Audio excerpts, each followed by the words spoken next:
These are early Greek philosophers, early Ionian thinkers. Yeah, mostly the islands. Yeah. Heraclitus. These are fragments by various people. Clement of Alexandria. Every island had a philosophy back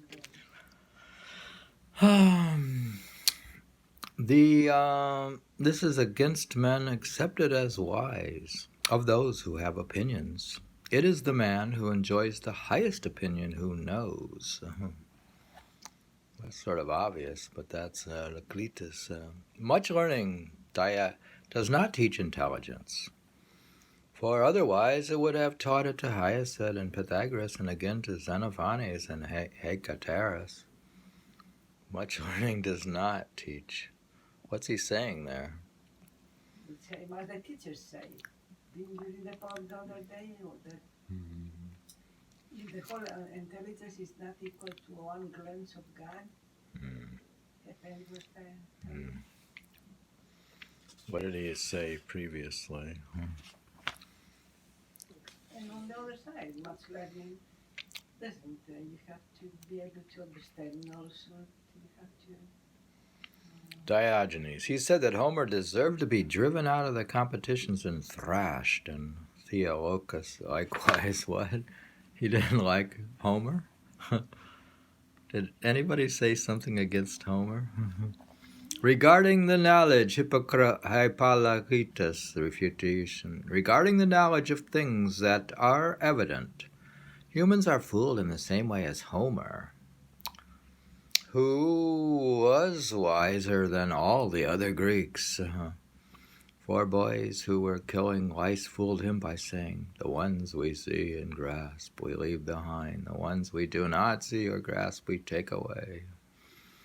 What does that mean? He says he's wiser than the others, and yet I don't know what he says. Read the last sentence.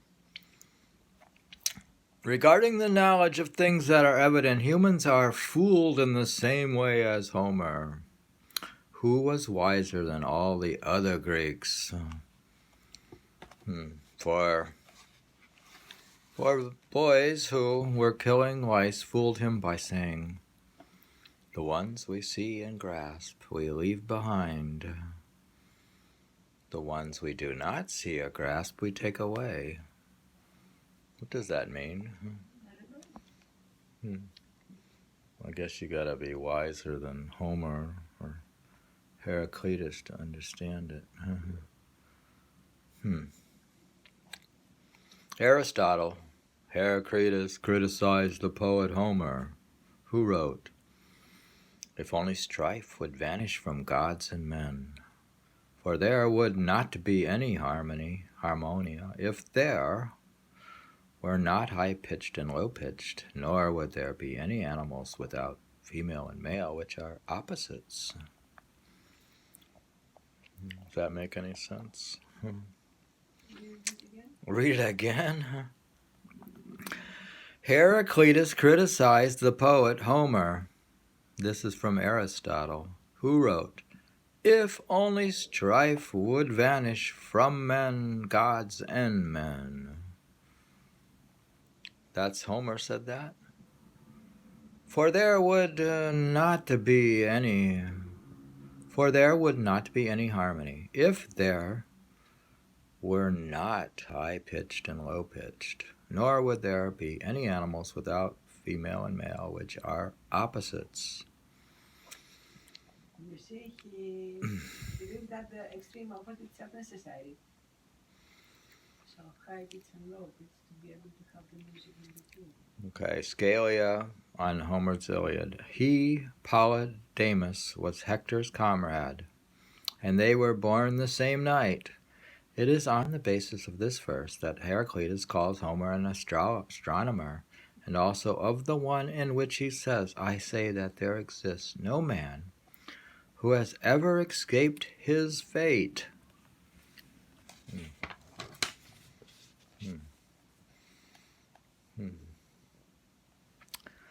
Now we have on Hesiod.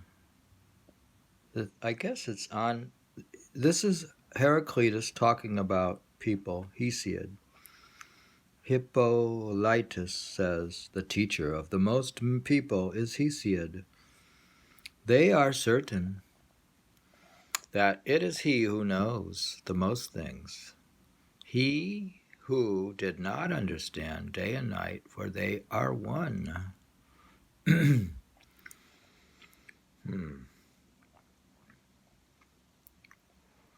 Plutarch, Heraclitus disparaged Hesiod for thinking that some days are good, others bad, saying that he did not know that the nature of every day is one. He's saying all is the same.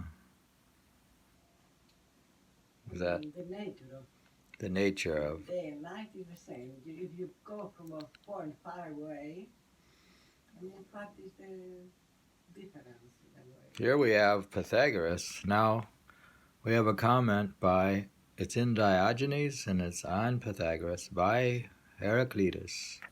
Pythagoras, son of Masarkos, devoted himself to investigation more than all other men, and after he had made a selection of these writings, he devised his own wisdom, much learning, evil artifice.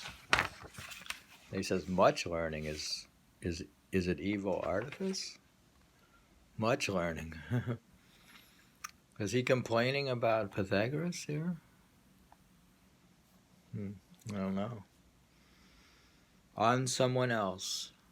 He is the chief of glib speakers. Here he's complaining of somebody. The global condemnation. Justice will seize hold of those who fabricate lies and of those who bear witness to them. Gary is more criticizing here. Thinking is in common for all. All humans have a share in knowing themselves and in thinking with moderation. Okay, we're moving on a little bit here. The sources, the senses as sources of knowledge. He says, all the things of which sight and hearing are knowledge, I honor most. Is that scientific in a way? All the things which sight and hearing are knowledge, I honor most. So the animate world. What about, like if you see it, is that empiricism? I don't know what that is. The eyes are more accurate witnesses than the ears. Polybius. Now he says bad witnesses for humans are the eyes and ears of those who possess barbarian souls. If all the things that exist become smoke. If all the things that exist became smoke, the nostrils would be able to identify them. This is Aristotle on sensation, quoting Heraclitus. Acquiring knowledge, a nature tends to hide. I searched for myself. Plutarch says he said that. Clement of Alexandria says, if one does not expect the unexpected, one will not find it. For if it cannot be searched out nor arrived at, because of disbelief, it escapes being known.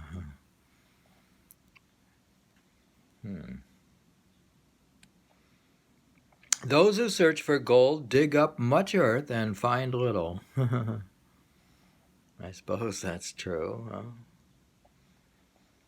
You dig up a lot of dirt to find gold.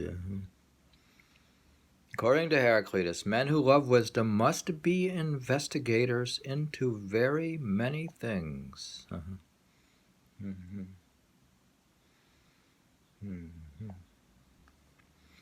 You have to be an investigator, according to Clement of Alexandria. Okay, the enigmatic expression of knowledge. Plutarch quotes Here he cites Heraclitus as saying, "The Lord whose oracle is the one in Delphi, neither speaks nor hides, but gives signs." He doesn't speak nor hides, he gives. He's saying that Delphi is just giving signs, which I think that was believed to be true, wasn't it? You have to interpret those signs.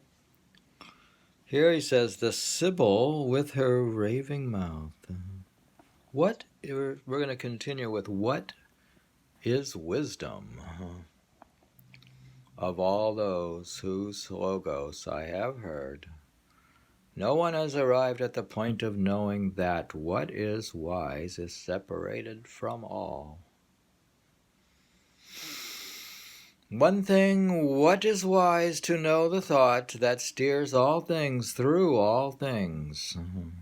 One thing, with what is wise, it does not want, and does want to be called only by the name of Zeus.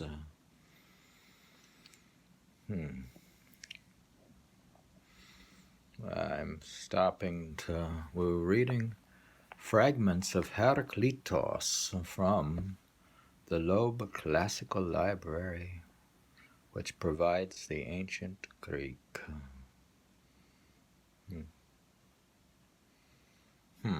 Very good.